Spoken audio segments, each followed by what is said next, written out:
I have just shown you feature after feature of OneNote. So how do we tie this all together?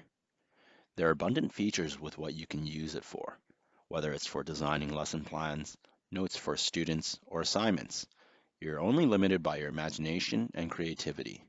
Here are some examples of practical things you can do using OneNote. You can control the content and the organization of the course. It's not just as static as a traditional textbook. Lesson plans can include spoken directions in case students have trouble with the written instructions. Students can also record themselves practicing their reading. I remember reading in a report about how a special needs class in Toronto, Canada, was able to successfully implement OneNote in the classroom. For special education students who may have difficulty writing, typing, or processing information quickly, organization can be an added stressor. OneNote can help them maintain all of their notes in one place, capture information through a variety of methods, prioritize, and quickly search for what they need. It keeps all their information in one place and accessible to them wherever they might be. They can also take notes while recording lectures that can be played back whenever they need to hear them. For language classes, students can record themselves doing speaking exercises, and teachers can then listen and assess them on pronunciation. Or they can practice writing the characters using the stylus if they're learning languages such as Chinese or Japanese, where the strokes of the characters are important.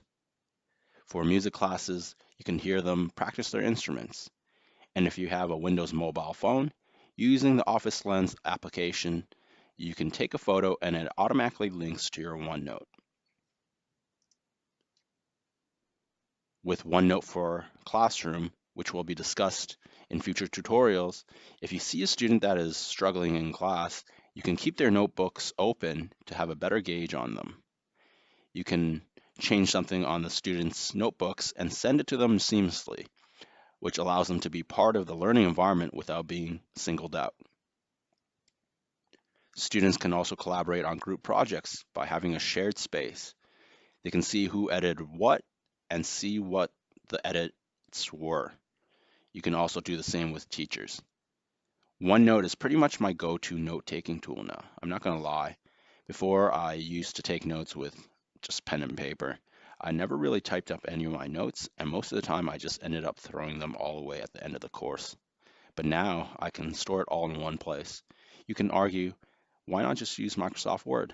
Well, I think the search feature alone is reason enough because you can search through years of material instantaneously. So I would like to end on that note and leave you with some useful links to online resources that I'd like to share with you.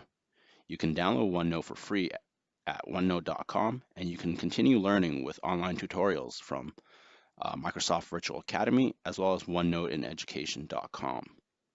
Thank you for tuning in to the tutorial. I hope you have found it to be useful in making your lesson plans more interactive. I'd like to also keep in touch and follow up on how you use it and the type of lesson plans that you come up with. I would love to hear examples of how you're implementing it in the classroom. If you have any further questions, feel free to reach out to me. Thank you.